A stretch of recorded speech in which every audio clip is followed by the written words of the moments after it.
Hello everyone, कैसे हैं आप सब लोग। Welcome back to ICT virtual classroom Dehradun. मैं निखिल राणा। क्लास 12th का अपना मैथ्स का टॉपिक एप्लीकेशन ऑफ डेरिवेटिव, इसको हम कंटिन्यू करेंगे कि डेरिवेशन का यूज यानी डिफरेंशिएशन का यूज आप कैसे करते हैं, कहाँ पे हमारा डिफरेंशिएशन का यूज होता है, उस पर हम बात करें। तो चलिए फिलहाल अपनी क्लास शुरू करते हैं जहाँ अपनी क्लास छोड़ी थी। तो ये तो इसका इंट्रोडक्शन रहा। तो ये रहा भी next question. The radius of an air bubble is increasing at the rate of 2 centimeter per second. At what rate is the volume of bubble increasing when? अच्छा, क्वेश्चन आधा अधूरा और ये हमने कर दिया, ये हमने कर दिया। इसको देखना पड़ेगा। फिलहाल आप इतना लिखिए, मैं आगे बताता हूँ। एट द रेट ऑफ 1/2 है बच्चों, ठीक है। This is 1/2 centimetre per second. मैं लिख देता हूँ ढंग से। ये है आपका 1/2 centimetre per second. At what rate is the volume of bubble increasing when the radius is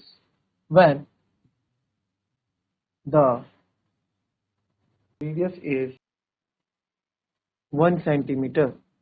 चल करो इस क्वेश्चन को फटाफट जरा। चलिए देखेंगे। The radius of an air bubble is increasing. Radius of air bubble, radius air bubble का radius increase हो रहा है at the rate of 2 centimetre per second. ठीक है, तो एयर बबल आपको पता है इस तरह का कुछ एयर बबल होगा, इसका रेडियस जो इंक्रीज होता जा रहा है। तो सर चेंज आ रहा है रेडियस में। dr/dt आपको दिया गया है 2 centimetre per second, sorry 1/2 centimetre per second.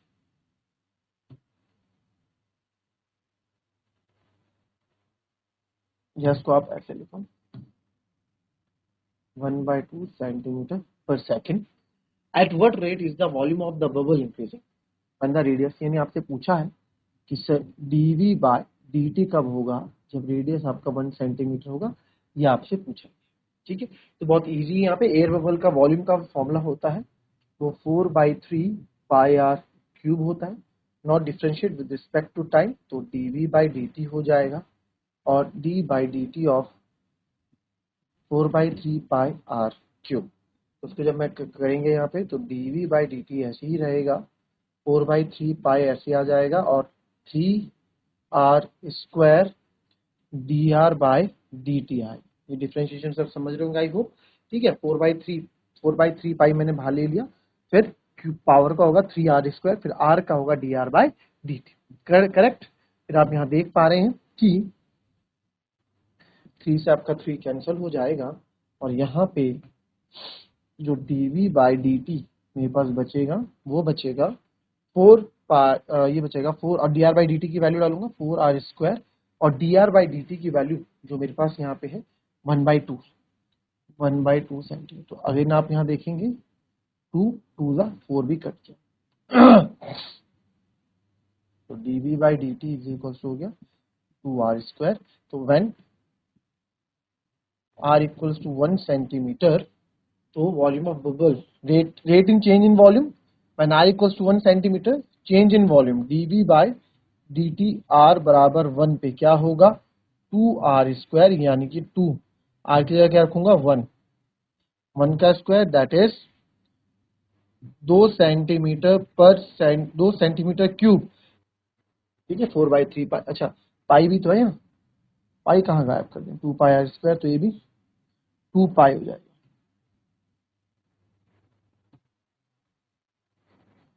2 पाई, यहाँ भी पाई था तो ये आ गया 2 पाई सेंटीमीटर क्यूब पर सेकेंड। चलो next question. A balloon which always remain, ऐसा balloon which always remains spherical has variable diameter,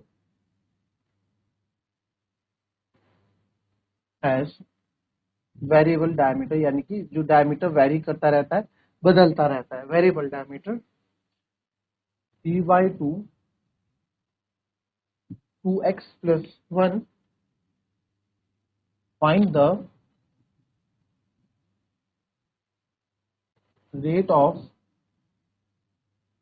change of its volume with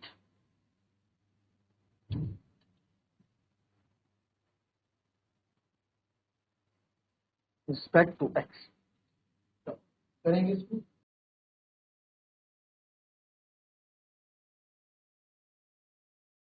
balloon आपको पता है स्पेरिकल रहेगा हमेशा, हैज अ वेरिएबल डायमीटर, तो यानी कि सर डायमीटर लिख देते हैं, उसका बदलता रहता है। 3/2 2x plus 1। Find the rate of change its volume with respect to x, यानी कि आपको dv/dx बताना है, क्योंकि volume with respect to x पूछा है। तो वॉल्यूम में मतलब वॉल्यूम आप देखोगे क्या होता है स्फीयर के 4/3 पाई r क्यूब, यानी रेडियस का इन्वॉल्वमेंट होता है। तो यहाँ रेडियस निकालूंगा सबसे पहले। रेडियस क्या होता है सर? डायमीटर का आधा होता है, तो ये आधा ऐसे कर देते हैं। तो रेडियस जो यहाँ पे आएगा 2 इसमें मल्टीप्लाई हो जाएगा 3/4, टू इधर जाएगा ना, मल्टीप्लाई आएगा 3/4 2x प्लस 1। चल वॉल्यूम क्या होगा? 4/3 पाई आर क्यूब होगा। अब यहाँ से जो है 4/3 पाई आर क्यूब पे वैल्यू डालते हैं, 4/3 पाई की जगह रहते हैं। रेडियस जो मेरा है इसको सॉल्व कर देंगे आप, अगर आप करना चाहें, अदरवाइज ना भी करें तो भी ठीक। 3/4 2x प्लस 1 का whole cube, 4/3 pi r cube ये है। यही होगा। इसको थोड़ा और सॉल्व कर लें।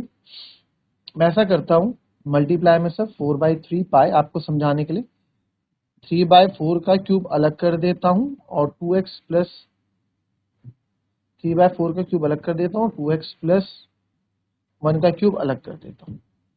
तो एक बार तो ये 3 से ये 3 कट गया, स्क्वायर बचा, 4 से 4 कट गया।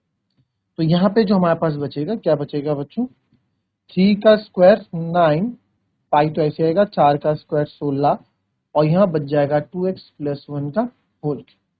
ठीक है, बस अब हमें not differentiate with respect to x, क्योंकि लिखा है question now differentiate with respect to x on both side.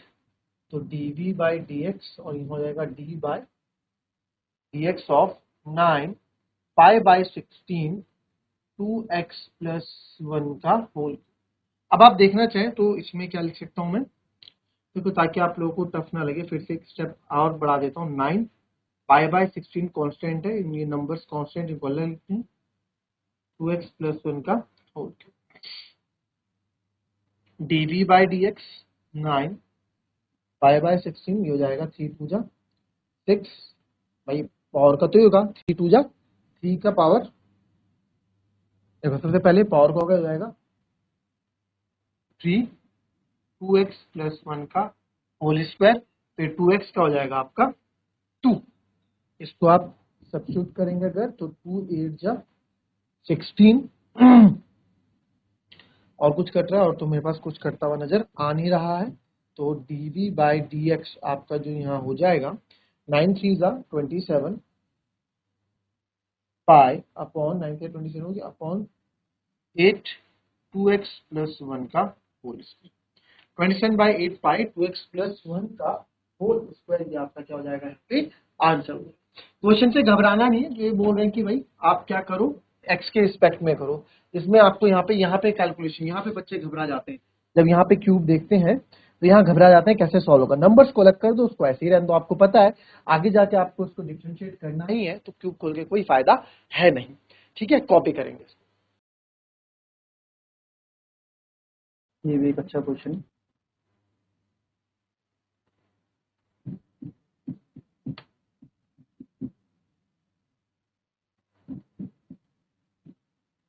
Sand is pouring from a pipe। Sand जो है is pouring from a pipe at the rate of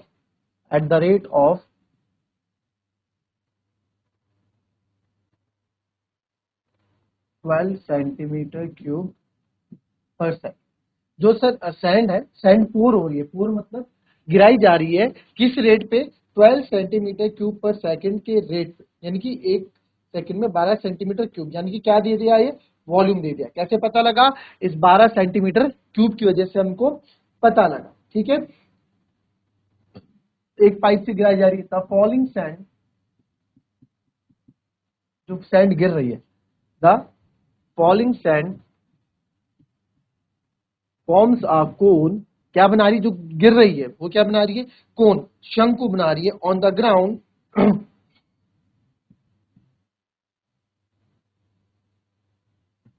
इन सच अ वे, इस तरीके से बना रही है, दैट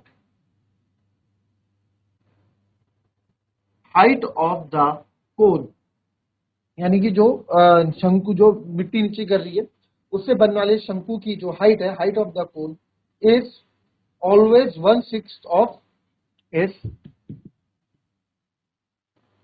हमेशा always 1/6 of its base radius, its radius इस base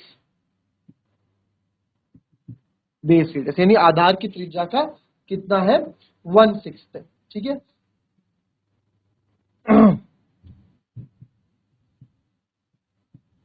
how fast is the how fast is the height of cone increasing, किस तेजी से इस कोन की जो हाइट है इंक्रीज होगी, when the height is 4 centimetre,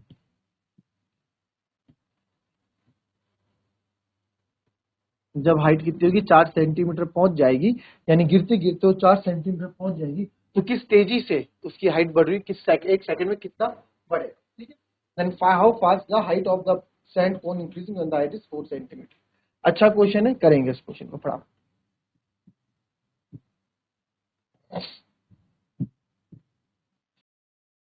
चलिए इस क्वेश्चन को देखेंगे। क्या बोला गया है, sand is pouring from a pipe eight the rate of 12 centimetre, pouring from a pipe. तो ठीक है, सैंड पहले आप लिख दो, आप वी को क्या मानने वाले हो, वी को मैं वॉल्यूम मानूंगा, आर को हम यहाँ रेडियस लेंगे,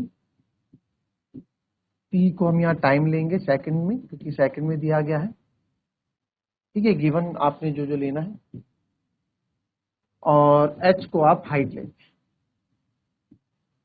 ये सब चीजें। तो सबसे पहले जो सैंड इज पोरिंग, सैंड गिराई जा रही है पाइप से, एक सेकंड में 12 सेंटीमीटर क्यूब पाइप गिर रही है, यानी कितना वॉल्यूम गिर रहा है, तो आपको dv बाई dt दिया गया है 12 सेंटीमीटर क्यूब पर सेकंड। ठीक है। तो 1/6 dh बाई dt आपका आ गया, h आपका 4 सेंटीमीटर आ गया। ठीक है सर, सब काम हो गए हमारे। गिवन क्या है, ये सब क्या है। ठीक है, सैंड गिर रही है, ये आप मान लो ये पाइप है, इस पाइप से सैंड गिर रही है, और ये सैंड जो है गिरते गिरते क्या है, इसने कोन बना, इस मिट्टी के ढेर में, मिट्टी के ढेर में हीप बन गया, इस तरह का कोन बना। ठीक है। अब यहाँ पे आप ये बताएं कि आपको क्या बताना है कि how fast is the height of cone, किस किस रेट ऑफ चेंज से इंक्रीज होगी जब उसकी हाइट 4 सेंटीमीटर होगी। ठीक है जी, ओके, क्लियर है। ओके, नाउ ठीक है, how fast the height of a cone increasing, the height is 4 centimetre. चल, अब जो है इसमें आप क्या करेंगे, dv बाई dt दिया, वॉल्यूम से स्टार्ट करते हैं, वॉल्यूम का फॉर्मूला ही हमें यहाँ पता है। तो वॉल्यूम ऑफ कोन क्या होता है, 1/3 पाई आर स्क्वायर एच। ठीक है, तो 1/3 पाई आर स्क्वायर एच हमको यहाँ, तो हाइट जो है आपकी बोला है is always 1/6 of its base of radius. ठीक है, तो आप इसको dv बाई dt करेंगे, एच की वैल्यू डाल दो या रेडियस की वैल्यू डाल दो, कुछ भी। अब मैं क्या करूंगा, मैं यहाँ पे, क्योंकि हमें एच वेरिएबल मेरे को चाहिए, समझ, एच वेरिएबल मेरे को चाहिए ही चाहिए। ठीक है, तो ये h 1/6 ऑफ आर है, तो यहाँ से रेडियस में निकाल सकता हूँ, अरे लिखना भूल गया मैं शायद, यहाँ से आप रेडियस निकाल सकते हैं, रेडियस क्या होगा, 6 टाइम्स ऑफ हाइट, रेडियस क्या होगा, 6h हो जाएगा। ठीक है, तो अब आप dv बाई क्या करोगे dt, क्योंकि टाइम के रिस्पेक्ट में चेंज हो रही है चीजें, तो 1/3 पाई तो आप बाहर रख दोगे, तो d by dt of r square h आप यहाँ करोगे। अच्छा, आर की जगह में 6h डालना है, करेक्ट, ये हमने यहाँ डाला नहीं, तो 1/3 पाई आर स्क्वायर मतलब 6h का स्क्वायर इंटू h, तो ये हो जाएगा 1/3, 3 हटा दो क्योंकि 3 से कट जाएगा, 3 2 जा 6, तो चलो अभी लिखते 6 6 36 पाई एच क्यूब, 6 6 36 पाई एच स्क्वायर के एच क्यूब अपॉन 3, तो ये कट जाएगा 3 12 या 3, तो 12 पाई एच क्यूब, तो यहाँ पे मैं लिखूंगा 12 पाई एच क्यूब, करेक्ट, यही होगा dv by dt 12 pi H cube. इसको जब आप सॉल्व करेंगे तो यहाँ पे जो मेरा v आ गया 12 पाई एच क्यूब आ गया, करेक्ट, ये हमने देख लिया। नाउ डिफरेंशिएट लिखेंगे आप, differentiate both side with respect to time, ऐसे लिखेंगे, फिर लिखेंगे 12 pi d by dt of h cube. तो अब यहाँ देखेंगे, आप अगर ध्यान से देखेंगे पूरा मल्टीप्लाई में ही है, तो मैं डायरेक्ट 12 से 12 यहाँ कट कर सकता हूँ, बिल्कुल कट कर सकते हैं। तो यहाँ जो मेरे पास बचेगा 1 3 पाई, यहाँ जो मेरे पास बच गया 1 3 pi H square D H by D T. तो D H by D T अगर मैं चाहूँ तो हमें D H by D T निकालना है, तो D H by D T हो जाएगा आपका, ये सब मल्टीप्लाई होता है 1 बाई 3 pi H square. But rate of change of height with respect to time कब, जब आपकी हाइट 4 सेंटीमीटर होगी, तो मेरे को निकालना है D H by D T, जब हाइट आपकी 4 सेंटीमीटर हो जाएगी तो 1 बाई 3 पाई एच स्क्वायर, यानी कि 4 का 4 4 से 16 3 जा 48 पाई, तो 1 बाई 48 पाई सेंटीमीटर पर सेकंड की दर से जो है आपकी हाइट क्या हो रही होगी, इंक्रीज हो रही होगी। 48 है, हमसे लिख दें, क्लियर। तो इस तरीके से पूछा। तो रेट ऑफ चेंज का आज हमारा पार्ट खत्म हुआ। कल हम इंक्रीजिंग एंड डिक्रीजिंग फंक्शन अपना स्टार्ट करेंगे इसमें, जिसमें हम बात करेंगे कि किस तरह से फंक्शन इंक्रीज होते हैं, डिक्रीज होते हैं, उस पर क्वेश्चंस करेंगे। तो मिलेंगे आपसे अपनी कल की नेक्स्ट क्लास में, तब तक के लिए be happy, be healthy and be safe. Thank you and have a nice day.